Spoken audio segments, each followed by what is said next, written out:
Hello and welcome back to job अड्डा।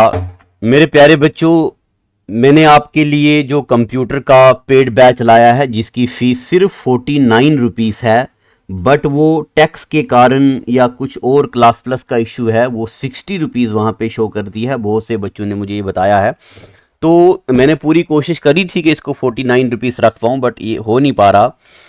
आज मैं इस सीरीज़ का एक डेमो सेशन दे रहा हूँ।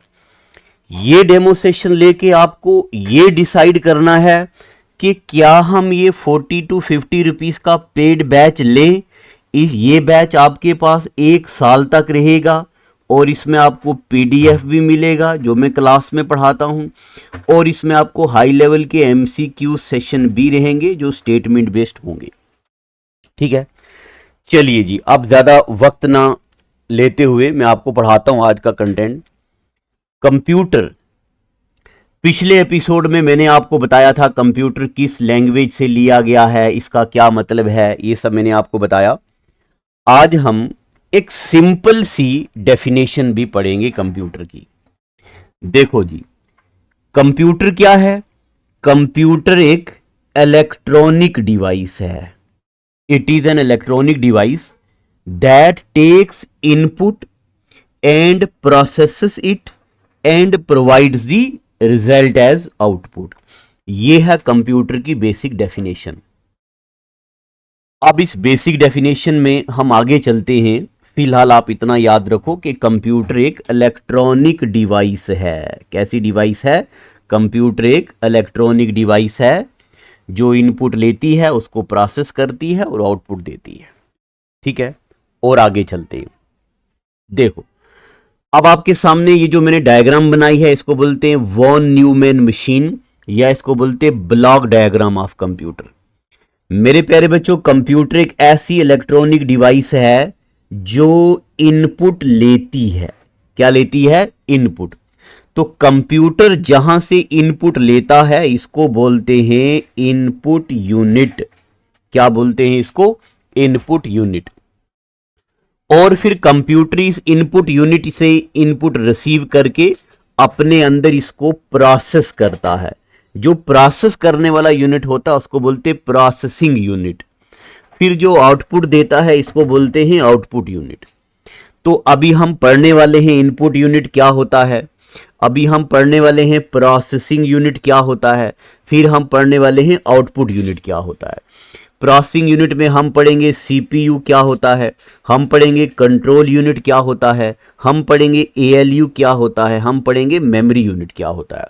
ठीक है, अब मैं ये बात बताऊं आपको कि ये लेक्चर दो किस्म के बच्चे देखते हैं। कुछ वो बच्चे जिन्होंने पहले से पेपर दिया है, उनको चीजें पता हैं। कुछ वो बच्चे जो बिल्कुल बिगिनर हैं। तो बिल्कुल बिगिनर वाले बच्चों को मैं बताऊं कि आपके लिए तो बेस्ट है, और जो एडवांस बच्चे हैं उनको मैं ये बात बताऊं कि मैं बिगिनिंग से शुरू करूंगा, मगर आपके लिए भी इसमें बेहतरीन चीजें आपको जरूर मिलेंगी। चलिए जी, अब सबसे पहले आपके सामने मैं ये बताने लगा हूं कि ये इनपुट यूनिट क्या होता है। चलिए, आप कॉपी पे हेडिंग डालो और लिखो इनपुट यूनिट। और इनपुट यूनिट में हम 2-3 पॉइंट लिखेंगे। आप लिखो पॉइंट नंबर 1, इनपुट यूनिट्स क्या करता है। ऐसे लिखेंगे, input unit it receives data from outwards. जो भी हमारी बाहर की दुनिया है और आउटवर्ल्ड या आउटवर्ड्स, यहां से कंप्यूटर डेटा लेता है। किसके जरिए? इनपुट यूनिट के जरिए। और फिर जब डेटा कंप्यूटर लेता है तो वो उसको क्या करता है? वो कंप्यूटर इसको डिजिटल फॉर्मेट में कन्वर्ट करता है। It it converts data. ये मैं लिख इसलिए रहा हूं, कि ताकि आप मेरे साथ साथ आप आहिस्ता आहिस्ता लिखते जाओ। It converts data into digital format. ये डेटा को डिजिटल फॉर्मेट में कन्वर्ट करता है। अब जब कंप्यूटर में डेटा आता है तो कंप्यूटर क्या करता है? सबसे पहले डेटा किसके पास जाता है? तो फर्स्ट डेटा गोज टू, सबसे पहले डेटा किसके पास जाता है? सबसे पहले डेटा जाता है सीपीयू के पास। याद रखना है, जब भी हमने बाहर से कंप्यूटर को डेटा दिया, सबसे पहले डेटा किसके पास जाएगा? सीपीयू के पास। फिर सीपीयू के बाद डेटा टेम्परेरी जाएगा एक जगह में सेव होने के लिए, उसको बोलते हैं हम रजिस्टर्स। क्या बोलते हैं? रजिस्टर। और ये रजिस्टर में बात कर रहा हूं एमडीआर। एमडीआर मतलब मेमोरी डेटा रजिस्टर। एमडीआर मतलब मेमोरी डेटा रजिस्टर। ठीक है, आपको मेरा राइटिंग थोड़ा अच्छा नहीं लगेगा, बट कंटेंट में मैं कोई कसर नहीं छोड़ूंगा। मैं पूरी कोशिश करूंगा आपको ये समझ आए और पेपर के एग्जाम रिलेटेड ही कंटेंट हो। तो एक बार वहां पीछे ले चलता हूं। अभी तक मैंने आपको क्या पढ़ा दिया? अभी तक मैंने आपको पढ़ाया इनपुट यूनिट के बारे में। और इनपुट यूनिट के बारे में देखो, इनपुट यूनिट क्या करता है? It receives data. ये बाहर वाली दुनिया से डेटा लेता है और ये क्या करता है? डेटा को डिजिटल फॉर्मेट में कन्वर्ट करता है। और सबसे पहले डेटा किसके पास जाता है? सीपीयू के पास। फिर सीपीयू के बाद डेटा कहां जाता है? रजिस्टर्स के पास। और रजिस्टर के बाद डेटा कहां जाता? एमडीआर। एमडीआर मतलब memory data register. Memory data register. अब यहां पे जो बच्चे नए हैं उनके लिए एक रजिस्टर नई टर्म है। जो पुराने बच्चे हैं उनको तो रजिस्टर पता है। नए बच्चों को मैं ये बात बताऊं कि रजिस्टर एक ऐसा मेमोरी यूनिट होता है, इसमें एड्रेस सेव होता है। रजिस्टर में क्या सेव होता है? एड्रेस सेव होता है। अब ये एड्रेस क्या होता है? रजिस्टर क्या होता है? जब मैं आपको यहां देखो, जब मैं आपको सीपीयू पढ़ाऊंगा और सीपीयू में जब मैं आपको कंट्रोल यूनिट पढ़ाऊंगा, तब मैं आपको रजिस्टर पढ़ाऊंगा और आपको बहुत मजा आने लगेगा। फिर मैं आपको यह बात बोलूंगा कि मैंने आपको इनपुट यूनिट में यह चीज पढ़ाई है। चलिए जी, अब आप जल्दी से ये तीन बातें, ये तीन स्टेटमेंट अपनी कॉपी पे लिखो।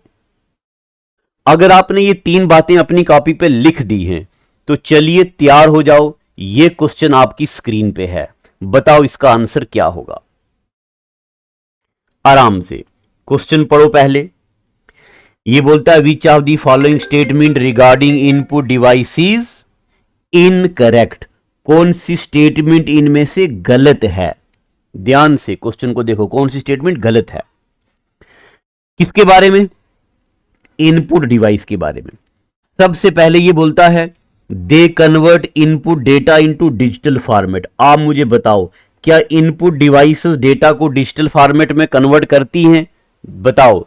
ये देखो जी, input device they convert data into digital format. क्या ये बात सही है? तो पहली वाली स्टेटमेंट जो है वो बिल्कुल सही है, ये डिजिटल फॉर्मेट में डेटा को कन्वर्ट करती हैं। दूसरी statement, data entered through keyboard. जब हम कीबोर्ड से डेटा इंटर करते हैं, are directly transfer to memory data register. जब हमने कंप्यूटर में डेटा डाला तो ये डेटा किसके पास गया? मेमोरी डेटा रजिस्टर के पास। अब देखो जी, अभी अभी मैंने आपको पढ़ाया, जब हम कंप्यूटर से डेटा डालते हैं it goes to CPU. Data किसके पास जाएगा? सीपीयू के पास। और सीपीयू के बाद डेटा जाएगा रजिस्टर्स में टेम्परेरी स्टोर होने के लिए, यानी कि मेमोरी डेटा रजिस्टर में। तो अब आपको सामने सामने ये दिख रहा है कि दूसरी स्टेटमेंट में कुछ ना कुछ गड़बड़ है। तो डेटा सबसे पहले मेमोरी डेटा रजिस्टर के पास नहीं जाता, वो सीपीयू के पास जाता है। स्टेटमेंट 2 होगी गलत। तीसरी, mouse is an input device. अब मेरे प्यारे बच्चों, मैंने अभी आपको इनपुट डिवाइसेस सारी तो पढ़ाई नहीं, मगर मैं ये उम्मीद करता हूं कि आप सब बच्चों को यह बात जरूर पता है कि माउस एक इनपुट डिवाइस होती है। तो ये वाली स्टेटमेंट भी है ठीक। Last statement, they are use to send data to computer. ये बात भी सही है। इनपुट डिवाइसेस जो हैं वो कंप्यूटर, वो क्या करती हैं?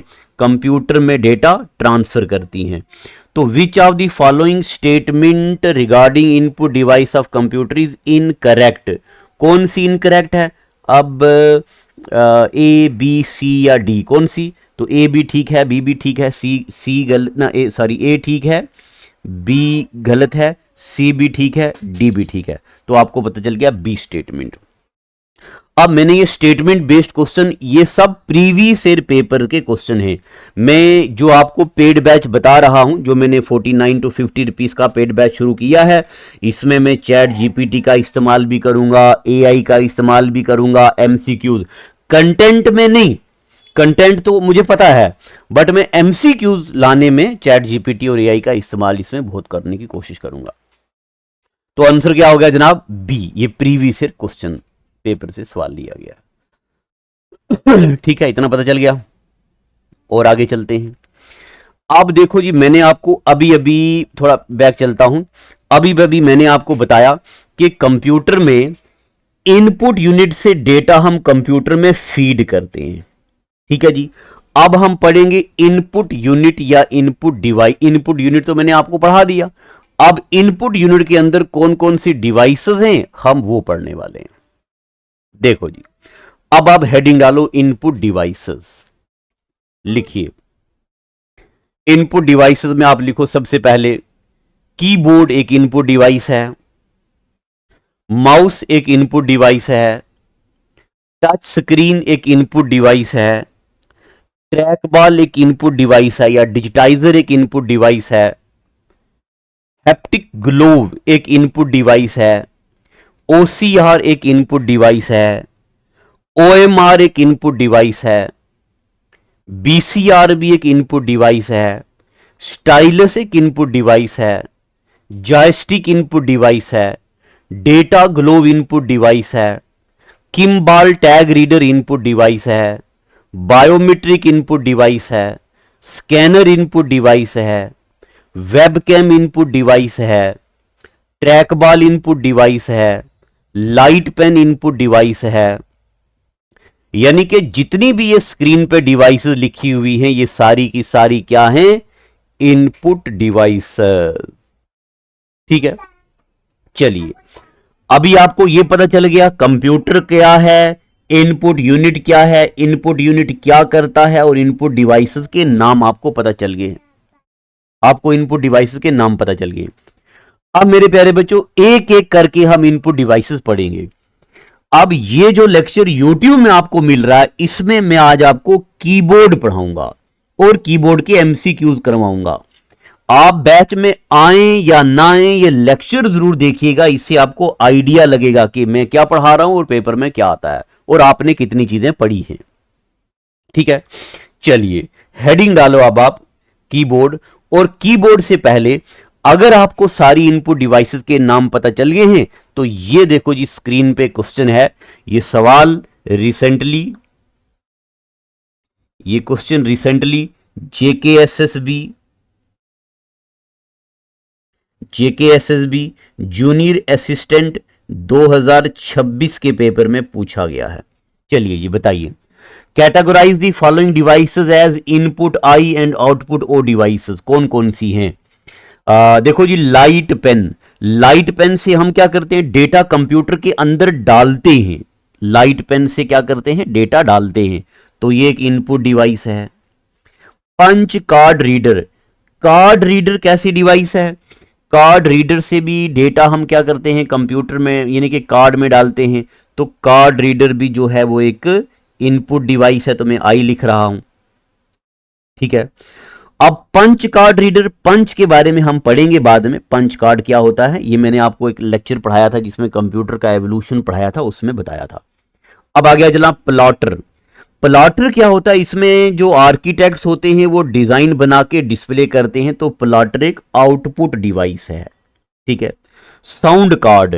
अब साउंड कार्ड क्या होता है?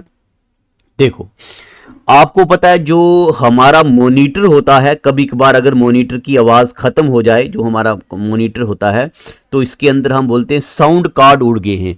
तो साउंड कार्ड क्या करता है? कंप्यूटर के अंदर की आवाज को बाहर करता है। तो जो भी चीज बाहर निकालती है डेटा, इसको आउटपुट बोलते हैं। साउंड कार्ड भी क्या है? Output device. अब आज क्या? डिजिटाइजर। डिजिटाइजर यानी कि एक ऐसी डिवाइस है जो डेटा को डिस्प्ले करती है। ठीक है, क्या करती है देखना, डिजिटाइजर टैबलेट, यानी कि जिसमें मैं अभी पढ़ा रहा हूं ये टैबलेट ही है।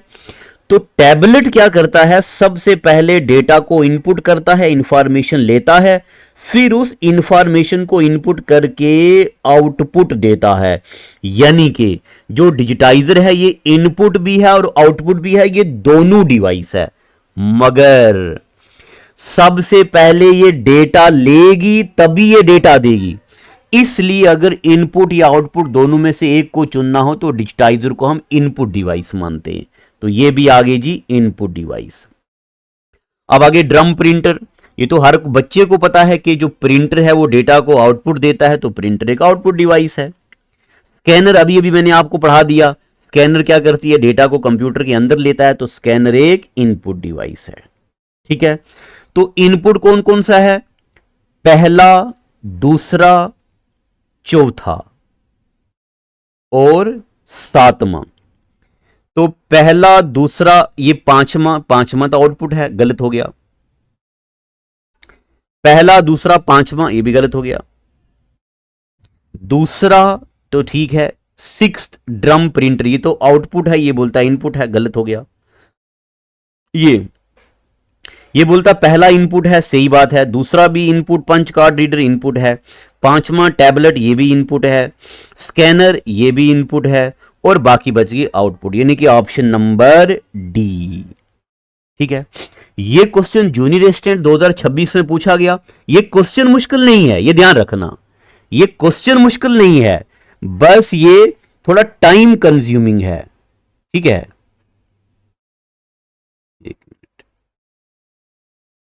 ये क्वेश्चन मुश्किल नहीं है, ये थोड़ा टाइम कंज्यूमिंग है, यानी कि टाइम थोड़ा ले लेगा, इसलिए हो सकता है आपको बोरियत आती हो, यार ये कौन करेगा, रहने देते हैं।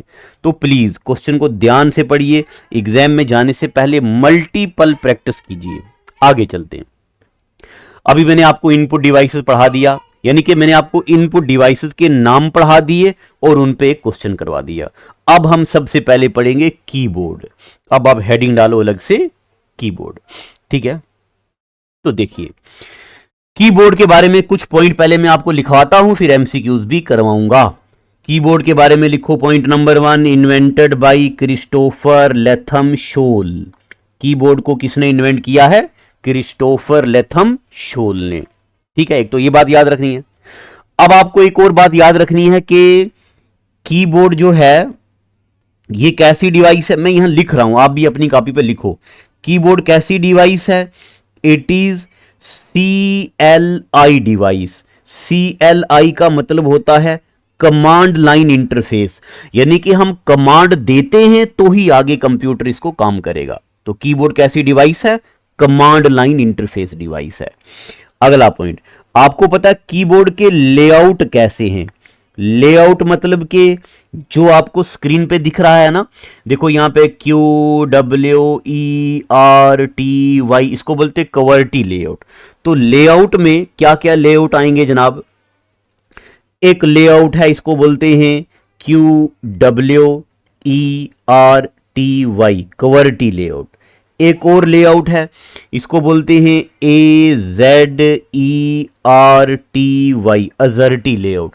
एक और लेआउट है, इसका नाम है DVORAK, डोराक कीबोर्ड। ठीक है, अब मैं सारी बातें यहीं पे लिख रहा हूं ताकि जब मैं आपको MCQs कराऊं तो आपको आसानी हो। अब हो सकता है आपके दिमाग में ये बात आए कि मास्टर जी ये कवर्टी ऐसा क्यों लिया गया है। तो आपको पता है जो सबसे पहले टाइपराइटर हुआ करते थे, टाइपराइटर, मैकेनिकल टाइपराइटर,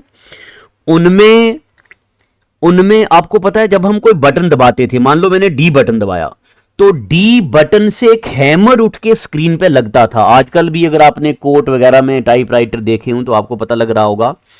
तो मेरे प्यारे बच्चों, उस टाइपराइटर में क्या हुआ करता था कि कुछ बटन ऐसे थे जो बड़ा फ्रीक्वेंटली यूज होते हैं, जैसे आजकल भी होते हैं।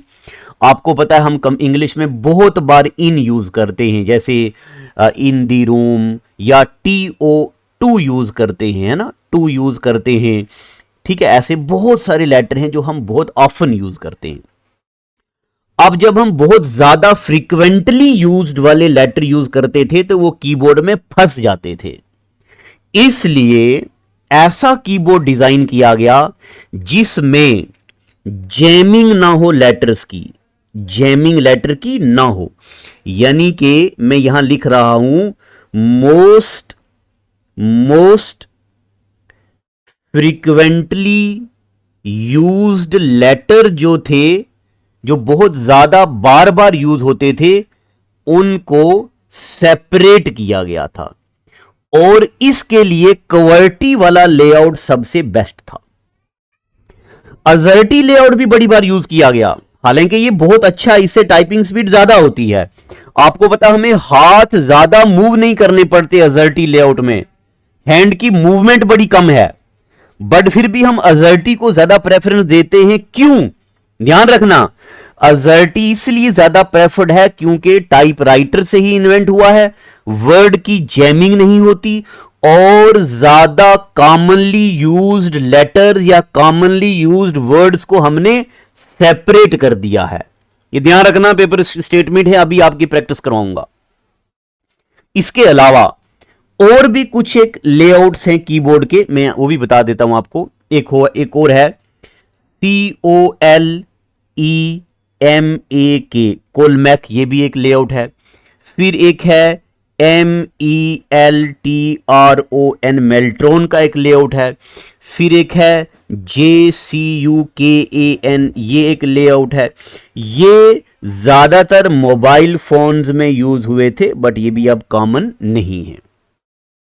और जो डोराक है, ये तो एक पर्सन के नाम पे बनाया गया था 1936 में।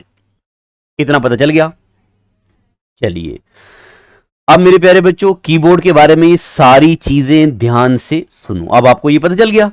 अगर आपको ये पता चल गया तो आप मुझे पहले पहले पहले पहले पहले पहले ये वाला, इस क्वेश्चन का आप मुझे जवाब दो।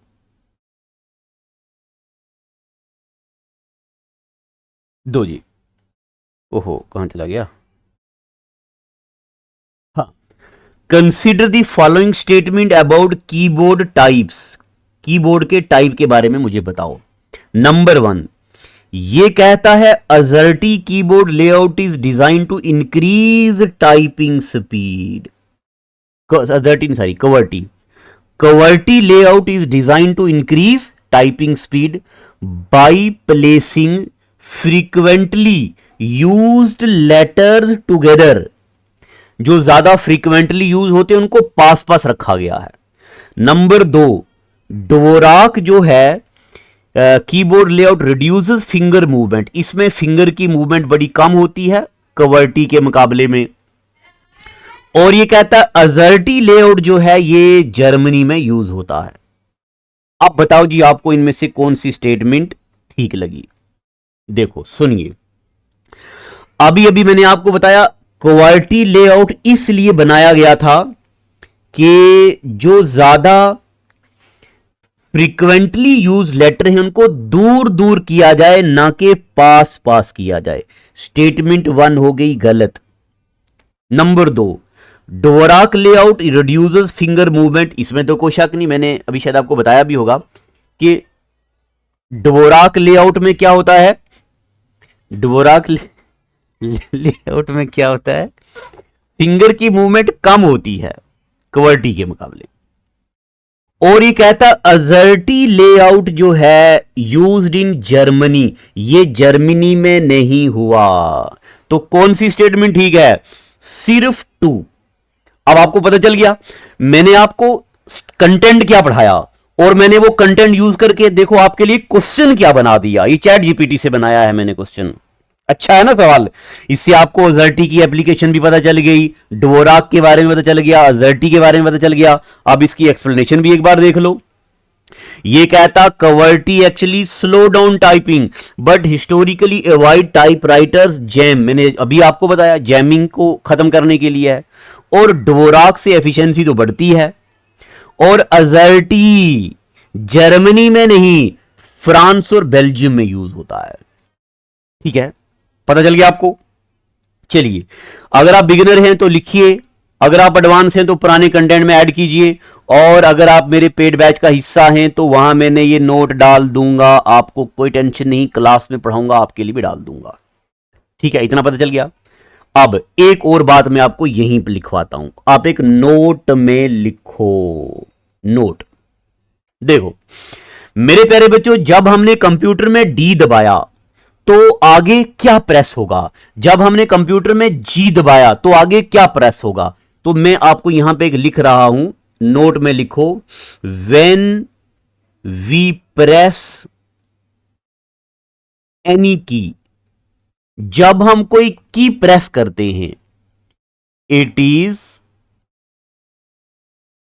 Is converted into ASCII layout. ये किस में कन्वर्ट होती है, ASCII, एस्काई लेआउट। अब मेरे प्यारे बच्चों, अभी तो आप बिगिनर हैं तो एस्काई क्या होता है, जब मैं आपको पढ़ाऊंगा डेटा कन्वर्जन, तब मैं आपको पढ़ाऊंगा decimal, hexadecimal, EBC conversion, ASCII conversion.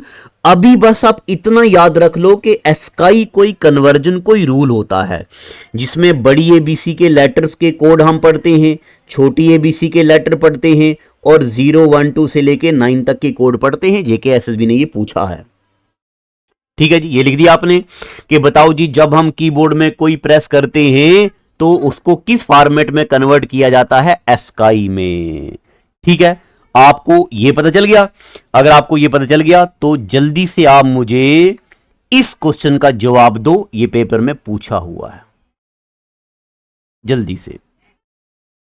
When की is pressed on keyboard, which standard is use for converting की स्ट्रोक इनटू करस्पॉन्डिंग बिट, किस में कन्वर्ट किया जाता है? क्या अमेरिकन नेशन स्टैंडर्ड इंस्टीट्यूट में, क्या एस्काई में, क्या ईबीसी डीआईसी कन्वर्जन में, क्या मोर ऑफ दी एबो, नन ऑफ दी एबो? क्या आंसर होगा, देखते हैं क्या आंसर होगा, ट्राई करो। क्या आ गया जी? हाँ देखो जी, मैंने अभी आपको बताया ये तो एस्काई में कन्वर्ट होगा, मगर American nation standard institute standard that convert दी। अब देखो ये जो एस्काई है ना, ये तभी मैंने आपको वहां पे एस्काई बताया, और आंसर देखना, ASCII American nation standard institute के अंडर काम करता है। तो अगर कभी ऑप्शन में ये दोनों आ गए तो आंसर होगा अमेरिकन नेशन स्टैंडर्ड इंस्टीट्यूट, अगर ये ऑप्शन में नहीं होगा तो एस्काई होगा। अब ये बात आप यहां पे ऐसे नोट करके लिख दो, जो अभी अभी मैंने आपको नोट लिखाया कि व्हेन ए की is pressed on keyboard it is converted into American nation ASCII। यहां पे मैं ऐड ही करा देता हूं आपको, यहां पे एस्काई, और ये बात भी लिख दो under American nation standard institute ANSI, ये बात भी लिख दो। ठीक है, अब ये स्टेटमेंट हो गई पूरी। ठीक है, अब मैं देखो जी, अब मैं आपको, हाँ बहुत सारे ढेर सारे मैंने क्वेश्चन लाए हैं, बट अभी यहां पे नहीं करेंगे। मैं फिर से आपको बता दूं, मैं क्लास में जो ऑफलाइन बच्चों को पढ़ाता हूं, वो ऑफलाइन बच्चों को मैं कंप्यूटर 1 से 2 के बीच पढ़ाता हूं। ठीक है, अब अभी तो आप ये मेरा लेक्चर रिकॉर्डेड देख रहे हो, मगर हो सकता है आपको मुझे कुछ पूछना हो, मास्टर जी क्वालिटी के बारे में कुछ और बताओ, या आप में से कोई ऐसे बच्चे हों जिन्होंने पहले पढ़ा हो, तो वो बोलेंगे मास्टर जी हमने तो ये चीज किसी और किताब में ऐसे पढ़ी है। तो आप स्क्रीन के सामने कमेंट करते हो, मैं आपके कमेंट का जवाब देता हूं। ऑफलाइन वाले बच्चे भी उधर ही होते हैं, ऑनलाइन वाले बच्चे भी उधर ही होते हैं। ठीक है, तो वहां हम कलेक्टिवली मिलके एंजॉय करके पढ़ते हैं। इस बार जो मैं ऑफलाइन में पढ़ाऊंगा, मैं ज्यादातर ध्यान दूंगा वर्किंग नॉलेज ऑफ कंप्यूटर में, क्योंकि फाइनेंस अकाउंट असिस्टेंट में भी कंप्यूटर का वर्किंग नॉलेज टेस्ट किया जाएगा। अभी जो नायब तहसीलदार का होगा, इसमें इंफॉर्मेशन टेक्नोलॉजी को ज्यादा प्रेफरेंस दी जाएगी।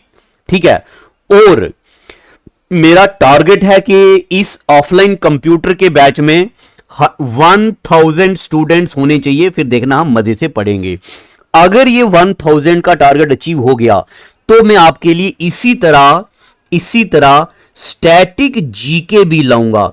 ये स्टैटिक जीके आपको पूरी लाइफ में बस एक ही बार पढ़नी है। फिर मैं आपको बताऊंगा वेरिएबल कंटेंट क्या है, स्टैटिक जीके में क्या नई नई चीजें आएंगी, वहां जगह कितनी छोड़नी है, क्या क्या टॉपिक पढ़ने हैं। लगभग 30 से 40 टॉपिक ऐसे होंगे जिनके आपको क्लास मिलेगी, पीडीएफ मिलेगा, टेस्ट मिलेगा, लाइव क्लासेस मिलेगी। ठीक है, तो स्टैटिक जीके मेरा नेक्स्ट टारगेट होगा, मगर पहले कंप्यूटर के लिए 1000 स्टूडेंट्स आपने जोड़ने हैं। कितने? 1000 स्टूडेंट। अब ये चाहे आपके फ्रेंड सर्कल हूं या कोई मेरे थ्रू बच्चा आए, तो इसको 1000 बेस्ट जो डेडिकेटेड बच्चे हैं उन तक पहुंचाइए। और आप ये मत सोचा करो कि अगर आप किसी को बताओगे तो आपका कंपटीशन बढ़ेगा। नहीं, ऐसा नहीं होता है। नीयत का अमाल जो है, नीयत जो अमाल का दारोमदार है, नीयत पे होता है। अगर आप किसी को अच्छी नीयत दोगे, आपका अच्छा फ्रेंड सर्कल बनेगा, पॉजिटिव फ्रेंड सर्कल बनेगा जो आपकी हेल्प करेगा। ठीक है, तो आज का एपिसोड में इतना ही रखता हूं। आज मैंने आपको सिर्फ कीबोर्ड की थोड़ी सी झलकी दी है। क्या? कीबोर्ड की थोड़ी सी झलकी दी है। तो चलिए मिलते हैं आपको कल 1 बजे। अभी भी जिस बच्चे ने एनरोल नहीं किया है, रिकॉर्डेड लेक्चर सारे वहीं पे हैं। अभी तक तो हुई 2 क्लासें हैं। अब अगर आप कल आते हो तो आपको तीसरी क्लास लाइव मिलेगी, पहली 2 क्लासेस आप रिकॉर्डेड पढ़ लेना। तो डाउट वगैरह जो भी होंगे वहां डिस्कस करेंगे। तो आज का एपिसोड इतना ही। Thank you and God bless you my dear.